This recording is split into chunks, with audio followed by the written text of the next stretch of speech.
क्या परिस्थितियां आप देख रहे हैं? शिमला में जगह जगह आप दौरे कर रहे हैं, क्या एनएचएआई का जो रोल है क्या वो सही है या नहीं है? किस तरह से एक्शन में राज्य सरकार?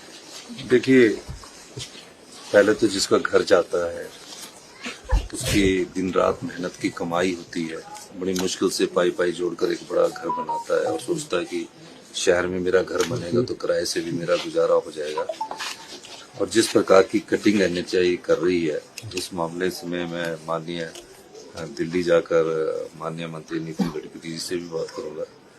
लेकिन जो आपदा प्रभावित परिवार है और जिन मकानों का हमें लगता है कि खतरा है, अभी तो सबसे पहले हमारा दायित्व ये बनता है कि उनको रेन बसेरा मिलना चाहिए। तो हमने कहा है कि आपको अगर 10,000 रुपये में भी शहर में या 12,000 रुपये में शहर में कहीं मकान मिलता है तो पहले तो वो उन मकानों में चले जाए।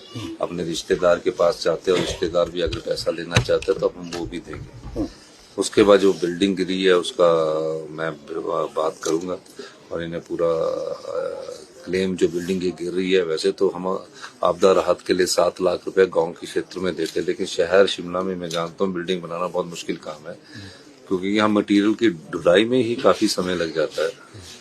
तो उस दृष्टि से पूरी बात अभी मैं कैबिनेट के सामने भी रखूंगा और जल्दी हम जो आपदा से प्रभावित परिवार है उसके लिए आपदा राहत पैकेज अपने रिसोर्सेज से लेकर आए। यहाँ डली के आसपास एक गांव है जहाँ का दौरा भी आपने किया है, वहाँ पर भी परिस्थितियां ऐसी हैं कि गांव में कई घरों को खतरा हो गया है, क्या उनके लिए विचार रखती है सरकार? देखो, मैं ये मानता हूँ कि जब बड़े बड़े कॉन्ट्रैक्टर्स आते हैं, बड़ी बड़ी मशीनें आती हैं, वो फिर एक बार कटिंग करने स्टार्ट कर जाती है और हिल का जो स्टेटा होता है वो एक बार जब कटिंग से हिलता है तो वो स्टेटा ही सेटल होने में 4 से 5 साल लगा लेता है।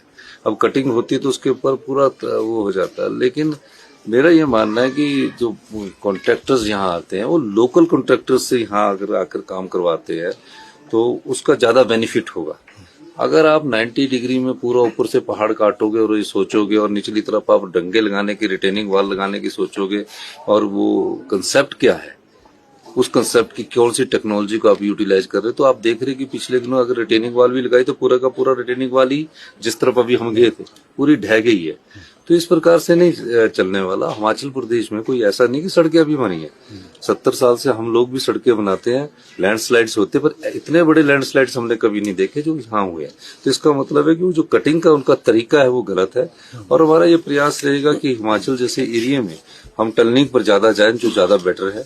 और अब तो टेक्नोलॉजी वर्ल्ड क्लास हमारे पास आ गई है, तो उस टेक्नोलॉजी के हिसाब से हम उस पर जाएं तो ज्यादा अच्छा रहेगा।